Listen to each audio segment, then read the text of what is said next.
на языке C#, .NET. Кто здесь вообще с .NET знаком, C# пишет? О, все наши люди встречаются, да. Итак,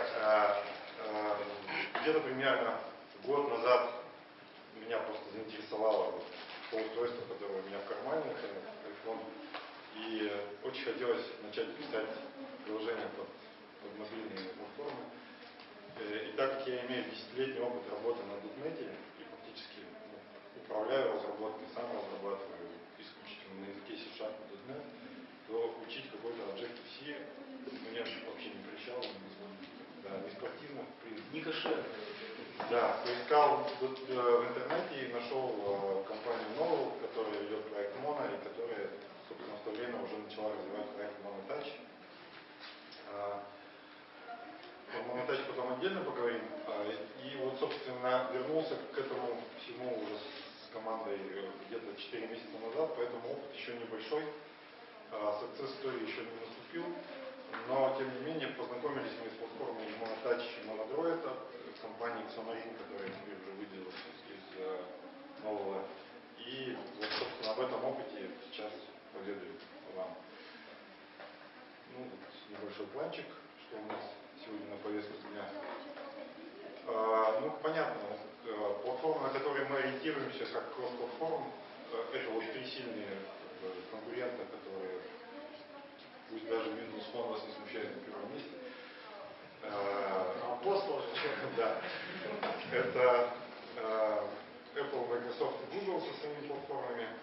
И, естественно, три разных языка программирования и три разных фреймворка для того, чтобы разрабатывать приложения. Вот. Мы слегка поизучали PhoneGap, посмотрел я и видел,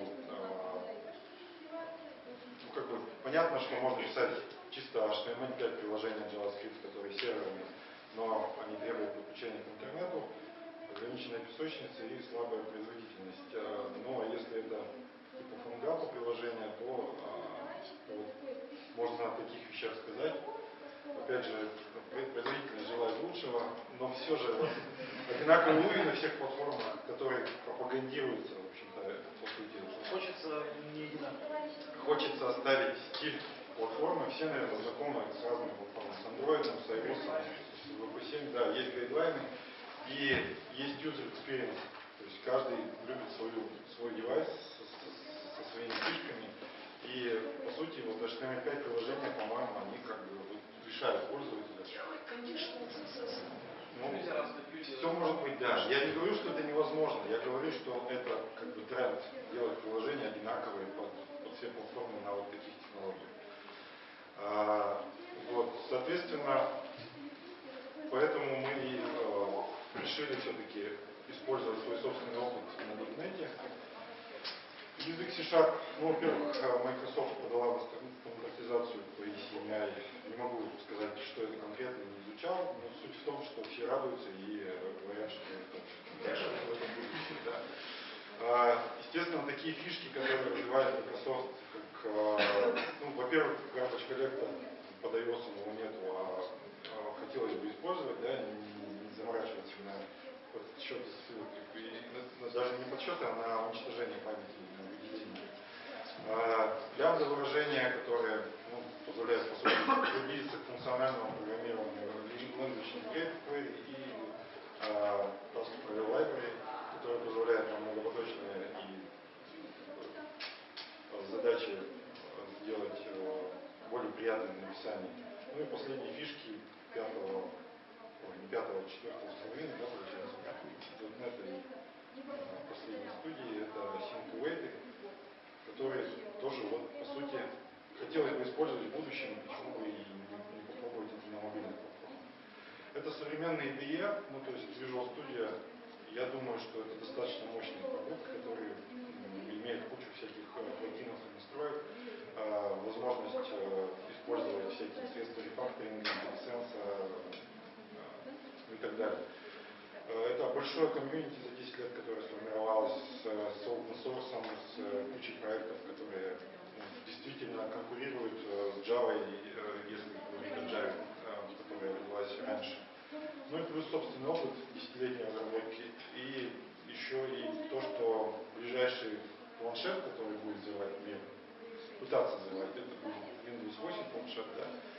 там в НРТ тоже .NET и C#. Есть возможность использовать. Хотя, честно говоря, я сам уверен в том, что в итоге победит, конечно же, вот, я не знаю, в каком отдаленном итоге, но победят именно HTML5 технологии с JavaScript на клиенте. На сервере, конечно, ситуация будет другая. Вот. Ну и, собственно, такой слайдик говорит нам о том, что вселяет в нас, по крайней мере, какую-то уверенность. Есть два продукта, монотач и моноандроид. Моноандроид мы его называем коротко, потому что он так назывался изначально, когда компания новая его запевала. И самое главное, что нужно понять про это все, это вот этот вот слайд. Монотач и моноандроид дают нам возможность организовать именно нативную разработку, но на языке C#. То есть, чуть подробнее дальше я расскажу, почему она именно нативная. Но вот это нужно просто себе в мозг запечатлеть, потому что это как бы в корне меняет отношение к самой платформе технологий. Значит, что нужно для того, чтобы на монотаче под iOS писать? Нам все равно нужен macOS пока с Xcode.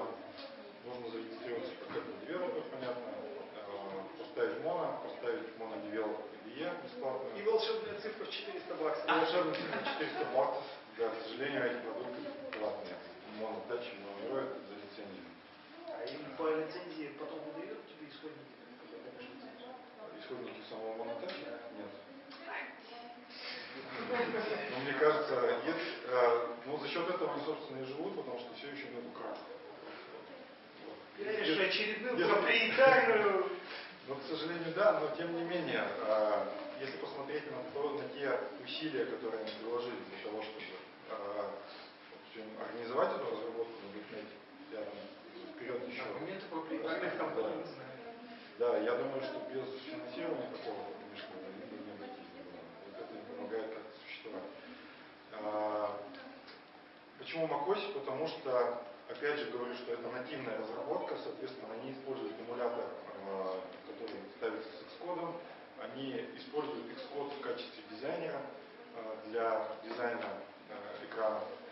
Поэтому, собственно, программирование пока возможно только под macOS.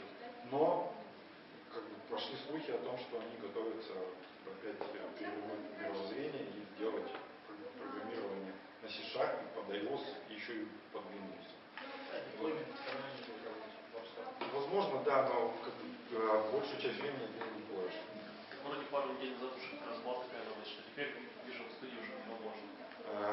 Пока еще нет, я не видел. То есть, если есть ссылка, я бы с удовольствием посмотрел на это. Вот есть такая вот замечательная фраза, можно бесплатно. Долго реально много тач.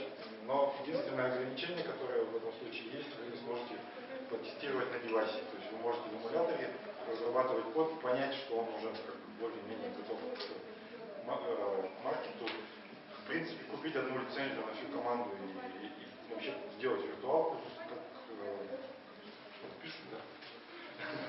Я понял. Монотач — это релиз группы Демоноид. Значит, все, что они сделали прямой мэппинг один в один под API, который предоставляет Apple. То есть вы заходите в среду, вы подключаете DLL-ку и видите в ней все те же классы, которые у вас есть в Objective-C, все те же методы, которые там есть, с некоторыми оговорками, то есть ивенты появляются то, чего нет в iOS в чистом виде, появляются нумераторы нормальные. Вот. Ну вот здесь такая техническая картинка, просто показана, что вот есть некая обертка над OpenGL, над стеком, над Unix API в качестве системы. А вот если сюда выставлен в чистом виде API иконок, да, эта штука, она не блокируется на Android тогда? Я сейчас все расскажу, в чем заключается кроссплатформа. Да, если вы пишете чисто под API, используете чисто API Apple, то, естественно, этот код будет работать только под iOS. Вот ты меня сбил, в смысле, хороший, главный. Да, суть заключается в том, что они делают. саморин, они в результате компиляции у вас получается некая DLL, естественно, которая в которой в intermediate language раскладывается, да. После этого они делают линковку. И на этапе линковки фактически статическая компиляция происходит под Objective-C того кода, который есть. То есть они анализируют intermediate language, формируют... Трансляция. Да. В результате получаются исходники на Objective-C. Не исходники, а уже скомпилированное приложение. При этом туда зашивается кусочек машины, кусочек в плане того, что линковщик смотрит, какие вызовы .NET реальные моно вы делали, и все, что не затронули из вашей вызовы приложения, они просто отбрасывают. В итоге получается достаточно компактная .NET машина, которая встроена в приложение. Ну, там дальше будет сказано, но Hello World приложение сейчас занимает где-то 1,5 мегабайта. Еще год назад это было порядка 5 мегабайт. Вот. То есть, в принципе, как бы это не ноль, который, да, но уже достаточно, достаточно хорошо в этом смысле. Дальше. Времени мало. Это, кстати, Objective-C код, а это вроде крупный C-Sharp, да? Понятно, да, что как бы гораздо приятнее читать код, который написан человеческим языком. Это не я вас а он очень похож. Значит, какие фишки у монотача? Ну, то есть, во-первых, это интеграция с Xcode. То есть я уже сказал, что дизайнер использует Xcode. Запуск и отладка и в эмуляторе на девайсе возможно через USB. При этом вы прямо endpoint ставите, останавливается приложение, вы смотрите переменные, которые у вас там есть. То есть в этом смысле все хорошо. Всегда еще на этапе бета появляется уже версия, которая поддерживает последние API, разрабатывается под все пока что устройства, которые есть у УрФУ. И есть такие, в последних версиях появились собственные memory профайлеры и фреймворк для тестирования прямо на устройстве. То есть вы можете обкатать автоматизированные юнит-тесты частично прямо на девайсе. То есть это тоже очень полезно. Самарин, ну, конкретно для этого, да? Самарин это компания. Непонятно. Монотач это исключительно фреймворк для iOS. Но позволяющий писать код Кроссплатформенная. Подождите, сейчас.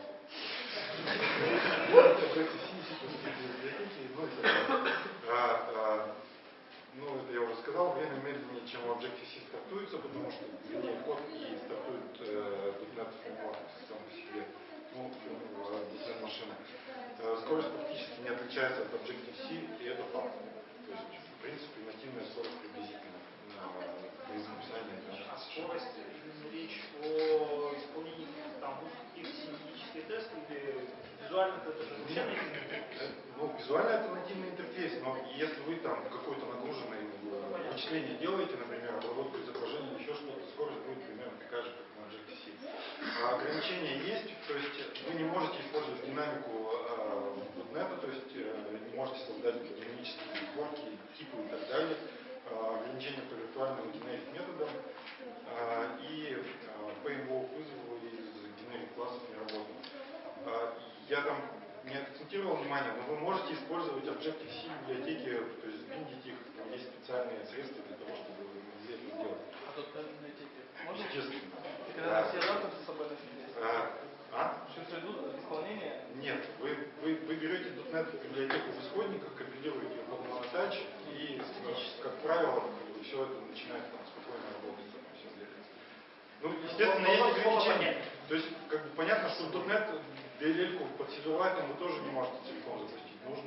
Есть ограничения по API, которые там существуют. Здесь оно тоже есть, но очень много open-source проектов. По крайней мере, Silverlight проекты, которые не касаются пользовательского интерфейса, они здесь легко туда залазят. C-Sharp разработка под Android. То есть моно под Android, вот у нас здесь ситуация чуть получше, вы можете разрабатывать как под macOS, так и под Windows, и еще и под Visual Studio, и под 10, и под 11 теперь уже. Стоит эта лицензия столько же, нужно поставить JDK и Android SDK, естественно, перед.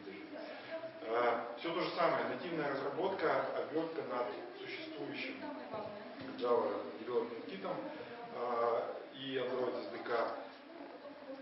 В результате компиляции получается АПК-шка полноценная. Здесь уже чуть побольше C# классов, видимо, потому что в Android чуть побольше API само по себе. Да? Все то же самое, как я уже говорил, здесь будем акцентировать внимание. Какие фишки?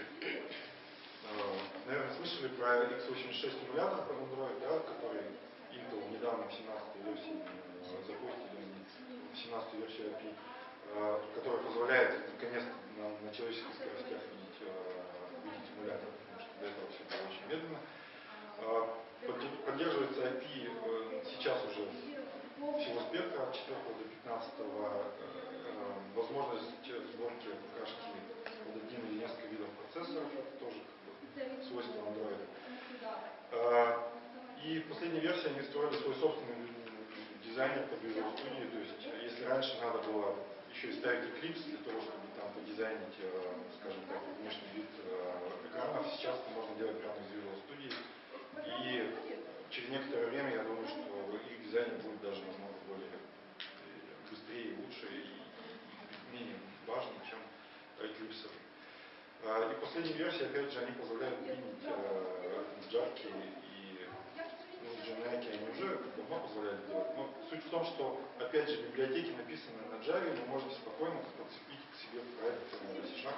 При этом есть специальная утилитка, которая обернет этот джарку в DLL-ку, и вы будете использовать обычные вызовы и человеческий интересенс для того, чтобы этим пользоваться. То есть все тоже очень хорошо. Здесь ситуация чуть похуже, хотя от версии к версии они уменьшают размер вот этого самого конечного исходника. Сейчас как бы порядка 2 мегабайт. Стартует приложение медленнее, ну, даже заметно медленнее на Java, но производительность может оказаться существенно выше даже, чем на Java приложение.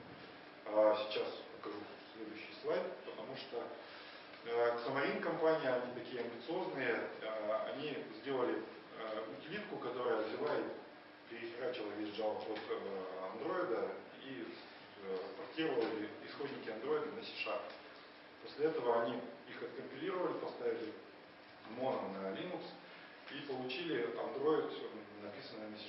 Вот, то есть это open source проект, его можно там скачать, посмотреть, попробовать, поставить. И потестировали. Вот красными цветом это Dalvik, та самая виртуальная машина, которая в Java и в Android сидит. А синим это вот, собственно, моно, который в результате получился. И если мы видим, то как бы производительность моно структуры и дженерики. Да, очень сильно выигрывает.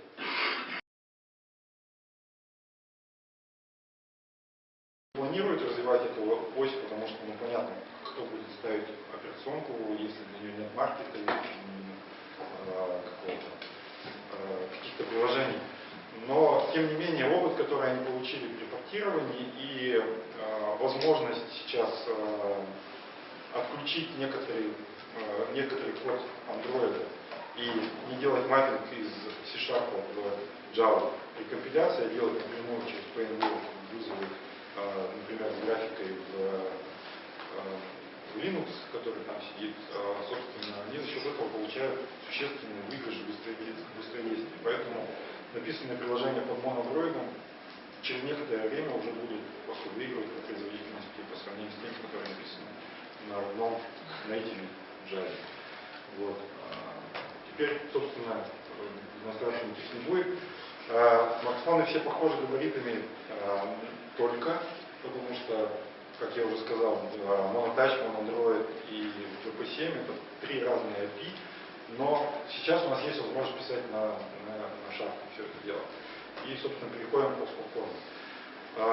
Собственно, здесь ничего не меняется. Вот как у нас было в .NET, например, возможность написать кроссплатформу в плане того, что будет запускаться под Uniform и под BTF, например. Да? 2 разных API, но в принципе есть общая бизнес-логика, есть общая работа с базой данных, с веб-сервисом и так далее. И все это можно сделать общим и, собственно, вот при кроссплатформенной разработке на C# Собственно, почему мы раньше выделяли архитектурные слои в виде отдельного домена, бизнес-логики и так далее, но при этом не видели от этого профита, то есть слепо верили, что это вот best практика и так далее, то сейчас мы уже можем получить конкретный выигрыш от того, что мы на слои архитектуру нашу все-таки поделили. Какой код можно пошарить? Это вот, естественно, бизнес-логика, работа с разными базами данных, работа с сетью и любой код не с интерфейсом связан. Любой код не связанный с интерфейсом, не связанный со спецификой работы с device API. То есть, понятно, что если вы работаете с акселерометром, то API у Android, у VP7 и у iOS будут разные. Но есть возможность, получив те данные, которые от акселерометра, потом использовать в вашей логике уже единообразно. Вот. Ну и трюки, которые можно здесь применять, это выделять общий код в отдельный проект, класс library. Можно поддерживать portable library профиль в монотаче или в Android. То есть вы, в принципе, можете написать portable библиотечку, там нужно небольшие танцы с бубнами сделать все еще, но тем не менее. Знаете все portable library? То есть это возможность скомпилировать код DLL один раз, и потом после этого подключать ее к разным, скажем, профилям .NET Framework. То есть к .NET, к Silverlight, к Xbox 360 и так далее приложения. Собственно, иначе вам придется просто делать шарп-код, который будет компилироваться сначала под монотач, потом под Android и так далее. Можно поставить в OS Monotouch плагин к Visual Studio и писать код под Visual Studio, компилить его, проверять компиляцию. Но вы не сможете запустить дебаггер, вы не сможете запустить задеплоить на девайс. То есть Project Linker позволяет нам, слышали, наверное, такой проект, да, то есть есть возможность организовать проект, который по исходникам зависит от другого проекта. Вот. И с помощью Project Linker мы можем, собственно, работать, допустим, не знаю, в проекте, который под iOS, под монотач, и при этом автоматически эти исходники будут появляться в проекте, который под Android компилируется, и в проекте, который под Windows компилируется. Условная компиляция тоже никто не отменял.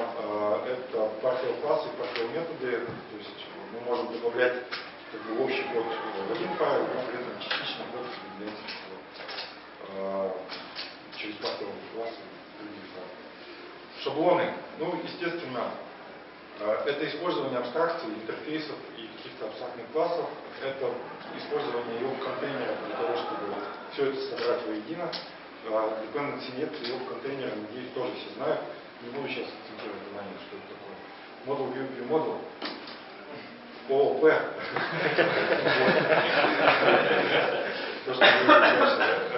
То есть, естественно, для того, чтобы достигнуть максимума, можно сделать так, чтобы вы просто дизайнили ваши скрины под отдельную платформу, специфичный пользовательский интерфейс, но все же возможность скрыть элементы, показать какие-то элементы, сделать анимацию, и все это можно вынести в итоге в кроссплатформенный код.